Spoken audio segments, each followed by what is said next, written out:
You don't know how you got here. One moment, you are checking your phone, swiping through cat memes. The next, silence. Not digital silence, not airplane mode silence, but muddy, musky, medieval silence. You blink. You're standing in the middle of a crooked village lane. The air smells like boiled leather and wet hay. There's a dog, or maybe it's a wolf, gnawing something under a cart that might have once been a bakery. Above you, a woman empties a bucket of something brown from a window. It lands near your feet. Congratulations. You've survived 10 seconds in the Middle Ages. But don't get too comfortable. Your sneakers? Suspicious. Your haircut? Foreign. Your general air of cleanliness? Probably witchcraft. You try to ask where you are, but nobody understands you. Not because you're speaking the wrong language, but because you're speaking too normally. Here, everyone either mumbles like they're drunk or screams like they're on fire, and most of the time, it's both.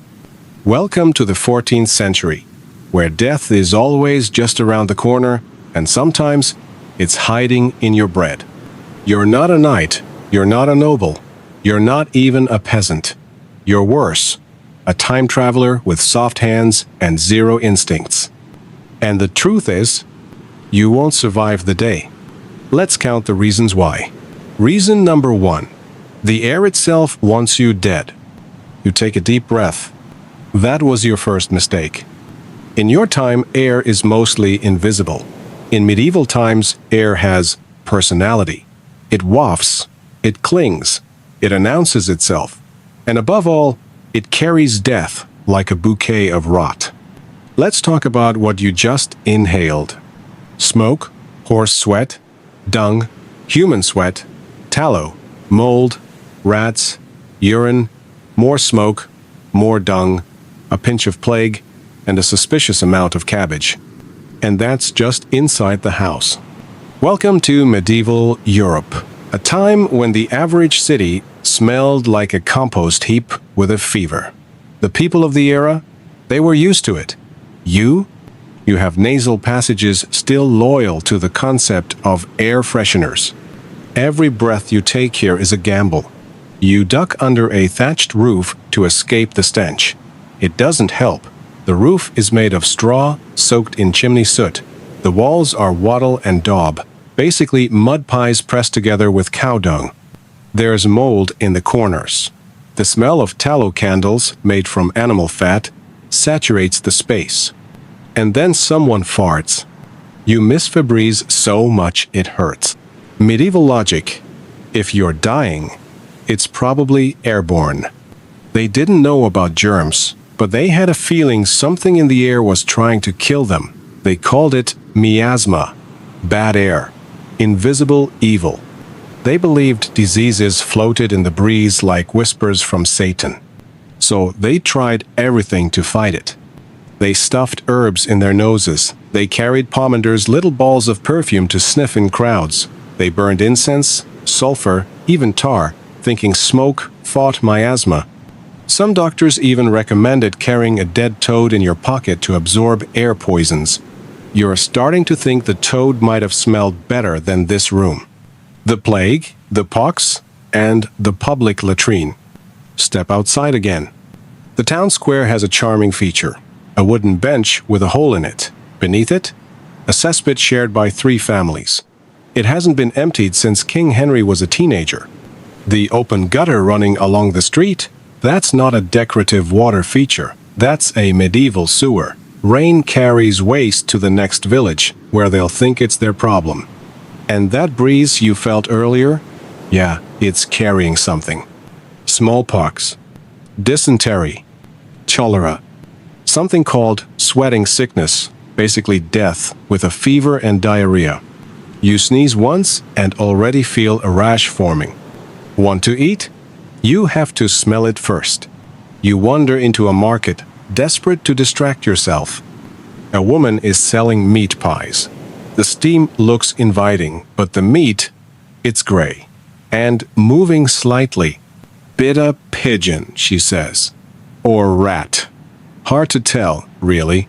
The butcher next door has a pig hanging from a hook. It's still twitching, and that's the least alarming part. The real horror? The flies. Not just buzzing nesting, you can see larvae wiggling in the fat. And you suddenly remember they didn't have refrigerators. You're losing your appetite fast. Even indoors is dangerous. You retreat into a small tavern. The floor is dirt.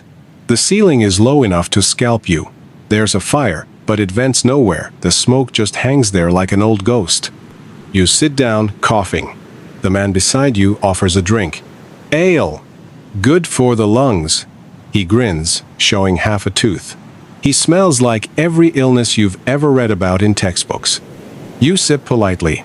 It's warm, flat, and may contain traces of frog. At least the alcohol might kill a few microbes. Or you. Why you're doomed. Your lungs are not built for this. Your immune system is pampered, overcautious, and spoiled by air conditioning. You haven't faced this kind of bacterial battleground before. By nightfall, your throat itches. By midnight, you're coughing. By morning, your fever is a blazing inferno, and that was just from inhaling. You didn't get stabbed. You didn't fall off a horse. You just breathed. And now, the air is winning. Reason number 2? Food is not your friend. You're hungry. Of course you are. You haven't eaten since, well, you don't even know what day it is anymore. But medieval time travel isn't exactly all-inclusive. No breakfast buffet. No coffee. Not even a crust of dignity. So you wander, hoping, sniffing. And what you find is edible, technically. But let's be clear, the food is out to get you. Pie with secrets. You spot a stall selling hot meat pies. They're steaming. They smell almost okay. Fresh this morning, the vendor says, handing you a warm, greasy triangle wrapped in old parchment. You bite in. Crunch.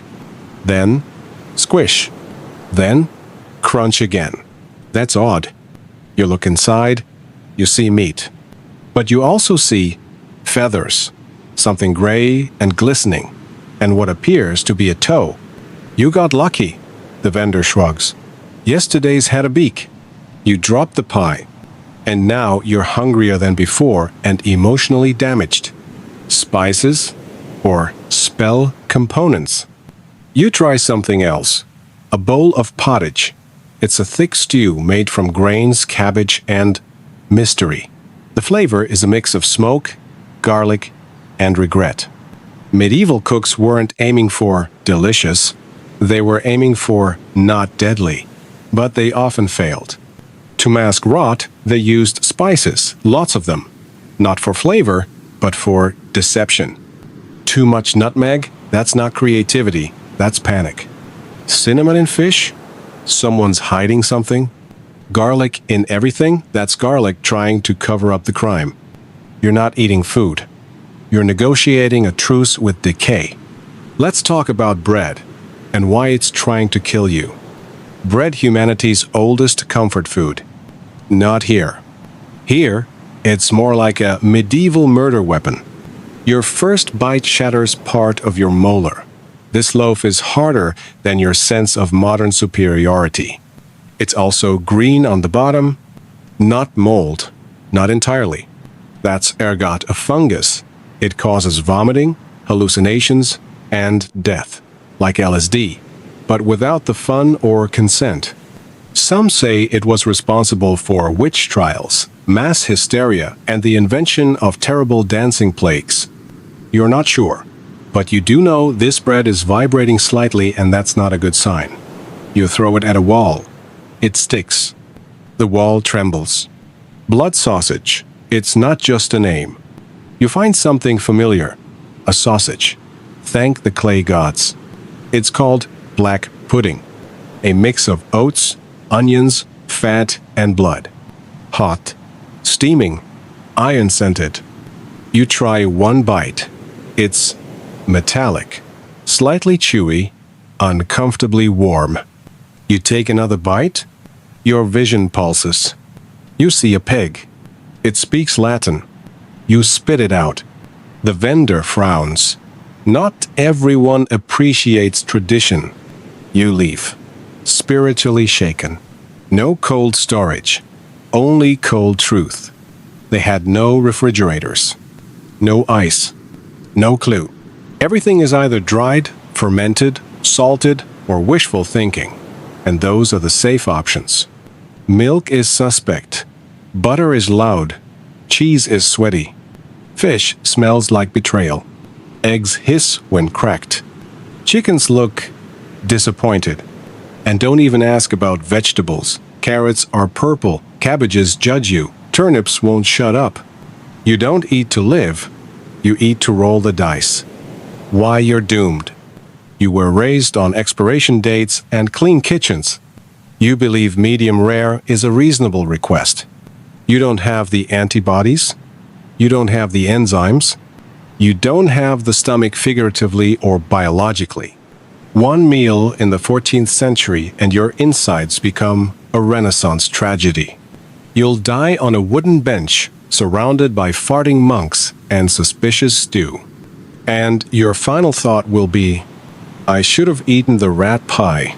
Reason number 3. There's no such thing as hygiene. Imagine waking up in a town where everything smells like wet wool, boiled cabbage, and existential fear. Now imagine that smell has been fermenting in a wooden bucket for 3 weeks. Welcome to medieval sanitation. You are at this point sticky, greasy, emotionally fragile, and things are about to get worse. A bath? Every never. In the Middle Ages, baths were seen as indulgent, dangerous, or even immoral. Why? Because cleanliness was associated with vanity, and vanity was the devil's cologne. Public bathhouses existed, but they were often confused with brothels. So instead of getting clean, people just marinated in their own historical soup. You ask a villager when they last bathed. They look confused. Then say, well, there was that rainstorm 3 summers ago. You thank them and step back. Far back. There is no toilet paper. You find a latrine. It's a hole. In the ground. With several surprises. A chicken living nearby. An alarming number of mushrooms. A smell that could summon the dead. You look around for anything. A leaf? A cloth? Dignity? Instead, people used moss, wool scraps, smooth stones, a communal sponge on a stick. You stop reading the list. Your soul has already departed. Teeth are decorative. You smile at a mirror. Wait, no you don't. Because you have no mirror. And your smile? Gone. Along with 3 molars and the concept of dental insurance. Toothbrushes didn't exist. Toothpaste? A luxury. What they did have were twigs, chalk, ash, sometimes powdered burnt bread. You try it. Your gums cry. Your breath could melt candle wax. A monk hands you a mint leaf. It bursts into flames. The lice parliament. Your head itches. Your shirt moves. You have roommates now. Everyone had lice and fleas and probably some medieval bug we still don't have a name for. They lived in your hair, your clothes, your soul. The only way to kill them? Fire. Or shame. Some wore tiny bags of herbs around their neck, not to smell good, but to confuse the lice into thinking you were someone else. It never worked. You scratch. A flea waves at you. You scratch again. It salutes. You cry. Why? You're doomed. You thought you were tough. You've camped. You've gone 2 days without a shower. But this is the Olympics of filth. Your skin has forgotten the concept of softness. Your pores are now historical archives. You smell like a wet dungeon married a goat. You won't die from a sword. You'll die from being gradually absorbed by medieval grime. Your gravestone will read, defeated by soaplessness. Reason number 4. Medicine was a dark art. You stub your toe. Within a week, you might be dead. Welcome to the healing practices of medieval Europe, where the cure was often more terrifying than the disease. The doctor wears a bird mask. You find the town doctor. He's wearing a beaked leather mask, stuffed with herbs. You ask if he's a plague doctor. He responds by bloodletting a goose. The goose was not the patient. This is normal. Let's drain you. Almost everything could be cured, supposedly, by removing bad humors from your body. Got a headache? Bleed. Fever? Bleed. Feeling blue? More bleeding. They used leeches, sharp knives, heated metal rods. You try to run. You're caught. You're bled. You dream of Gatorade. Trepanation, the DIY brain hole. You complain of migraines. The doctor recommends drilling a hole in your skull to release the demons. This is called trepanation. And yes, they did it. With tools. Rusty ones. No anesthesia. No consent forms. Sometimes they survived. You do not like those odds. You wonder if demons are really that bad. Plague, prayer, and pigeons. You're sick, coughing, sweating, skin turning gray. The diagnosis: cursed air, evil spirits, possibly divine punishment. The treatments: burn a pigeon and sniff the smoke. Wear a toad around your neck. Say a prayer while standing in garlic water. You do all three. Now you smell like a spicy grave. You're not healed, but you are feared. The villagers respect your commitment and avoid you. Why, you're doomed. You thought old medicine meant herbs and teas. Nope. It meant holes in your head, pigeon sacrifices, bleeding until you hallucinate your ancestors. Even if you survive the illness, you probably won't survive the cure. Your final words? Please, not the leeches. Reason number 5. Fire was everywhere, and everything was flammable. Let's say you survived the air, the water, the food, and the doctors. Congratulations. Now meet your next killer. Fire.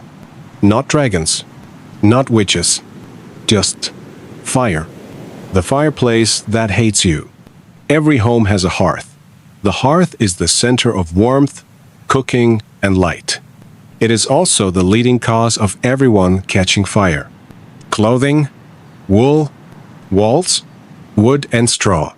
Roof, dry thatch. Lighting, candles and open flames. Fire safety? What's that? You sneeze near a curtain. It combusts. You pass out near the fire. You wake up on fire. This is normal. Cooking was a death wish. To cook a stew, you had to build a fire, balance a massive cauldron, kneel over it for hours, not collapse into the flames from exhaustion or hunger. Many didn't succeed. The stew was delicious though, mostly because it was cooked with danger and screams. Candles, the most polite murderer. Candles were used for light, timekeeping, religious rituals. Accidentally burning down your entire home, you knock one over. Your pet rat explodes into flames. Your hay mattress goes next. The neighbors just nod. Ah yes, they say. Another blessed Tuesday. No fire department, just screaming. There was no fire brigade. No hoses, no fireproof anything. If something caught fire, you threw dirt on it, or prayed, or moved out and tried again in another village. Fire was not fought. It was accepted. If a fire burned your house down, it was either God's will, a witch's fault, or both. Insurance was just crying. Why, you're doomed. You're made of modern fabrics. They melt. You own electronics. They explode. You don't know how to cook over fire. You once burned toast in a toaster. You will not survive a world where everything burns and nothing is insured. Reason number 6. You'd be dead before dinner. Medieval punishments made no sense. Let's say you've managed to stay alive, barely, until someone accuses you of stealing a spoon. Congratulations. You now face the full force of medieval justice, which had the logic of a fever dream and the compassion of a brick wall. The crime doesn't matter. You're guilty. Anyway, medieval justice was not about truth. It was about order, control, and occasionally, entertainment. Steal bread? You might lose a hand. Insult a noble? Into the stocks you go, in the snow. Say the wrong prayer? Burned alive. Eat meat on a holy day? Whipped. Look like a witch? Drown her, just to be safe. Evidence was optional. Trials were public. Pain was a feature, not a bug. Torture was an accepted hobby. Medieval towns had torture equipment, like modern towns have gym equipment. The rack, the Iron Maiden, thumbscrews, boot crushers, rats in barrels. You didn't even need to be guilty. You just needed someone important to be in a bad mood. Imagine spilling wine on the wrong baron. Now imagine your legs being stretched to the length of a church pew. The weirdest punishments were social. Sometimes you weren't physically punished. You were humiliated into oblivion, paraded in town wearing a chicken suit, forced to crawl on all fours, barking. Your house covered in pig dung for moral failure. Your name changed to Dung-Face the Fool for 40 days. They didn't kill your body. They crushed your soul. And the crowd clapped. Cleanliness was a crime. Public baths were sometimes associated with sin. Too clean? Must be hiding something. Too well-groomed? A witch. Or a foreign spy. Or worse, French. So yes, looking too healthy could get you interrogated. Why you're definitely not making it. You will use sarcasm and be accused of heresy. Try to explain yourself using logic, instant suspicion. Dress in synthetic clothes, clearly sorcery. Make eye contact with a noble, heresy. Again, refuse to bow to a goat statue. Blasphemy? You will not last till dinner. Reason number 7. Your roommates are rats, fleas, and ghosts. So you've survived the streets, the church, and the judge. Now it's night. You want rest. You need safety. Tough luck. Because your bedroom is a filthy wooden attic with more fleas than floorboards? And your neighbors? Rats, lice, ghosts, maybe a rotting goat skull in the corner. Welcome to Home Life, 14th century edition. Medieval sleep was a horror show. No mattresses, just straw. No bedsheets, just burlap. No pillows, maybe a dead chicken. And no privacy. Everyone sleeps in the same room. Yes, even your aunt's goat. The air smells like feet, firewood, and fear. You sleep in shifts because of theft, demons, or both. You dream of running because mice are crawling up your leg. Parasites loved you more than family. Your body was a hotel for fleas, lice, bedbugs, worms, scabies, possibly more fleas. And every night was all-you-can-suck buffet for them. Soap? Expensive. Bathing? Suspicious. You? Delicious. The supernatural was not optional. People believed in ghosts, demons, spirits in your cupboard, cursed mirrors, talking ravens, chairs that scream when you sit, and worse, you believed too. So when something thumped under your floorboards, you prayed first. You ran second. You died third. Rats were smarter than you. They could open storage lids, hide food in boots, bite off your toe in your sleep. steal your cheese, bite the candle wick just to cause darkness. They were tiny clay criminals in fursuits, and you were on their turf. You wouldn't last one midnight, because by midnight, this happens. Your cousin is screaming about ghost cats. The straw is alive. A rat steals your sock. The fire dies. Your neighbor farts in his sleep for 3 hours. You wake up itchy, exhausted, confused. And the rooster hasn't even crowed yet. Reason number 8, the stars could get you killed. Let's say, by some miracle, you survived the filth, the fevers, the fights, and even the food. You look up, the stars are beautiful. And that's the problem. In the Middle Ages, astronomy and astrology were tangled like a knot of hair soaked in wine and fear. The stars didn't just sparkle. They judged you. Astrology was law. People believed the stars decided your personality, your health, whether your baby would live, whether the king should invade France. If Mars was angry, the doctor refused to operate. If Mercury was in retrograde, they blamed it for crop failure. The sky was not decoration. It was judgment. Born under a bad sign, that's on you. Were you born during Saturn's dark hour?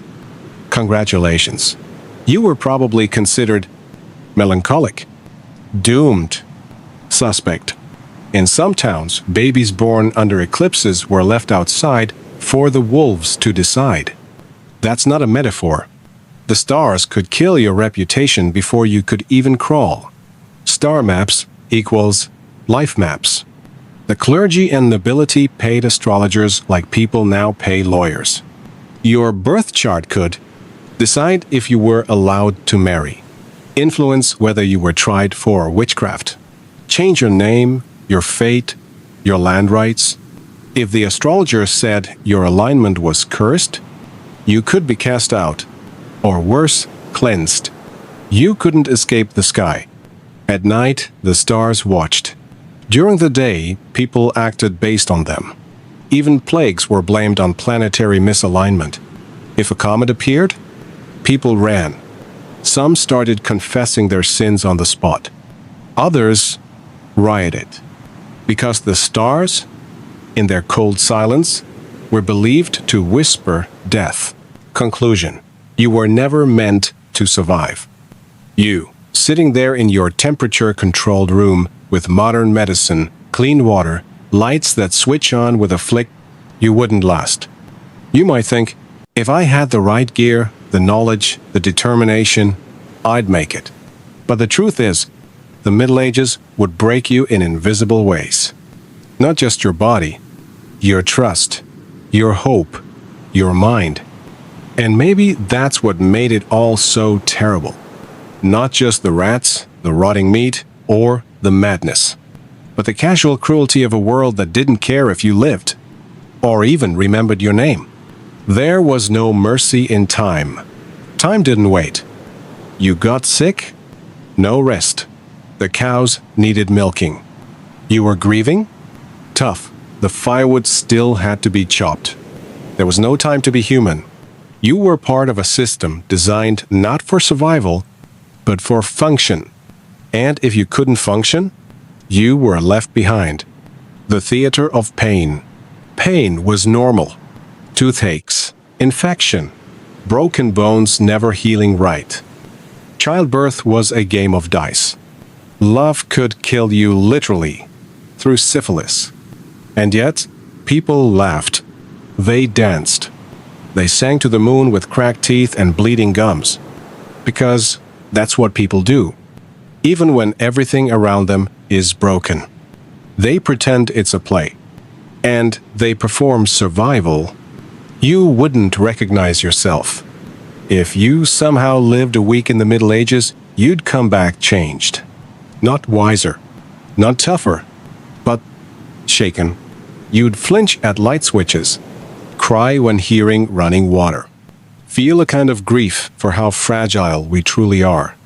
Because in the end, the medieval world doesn't hate you. It just doesn't notice you. and indifference is a harder death than cruelty.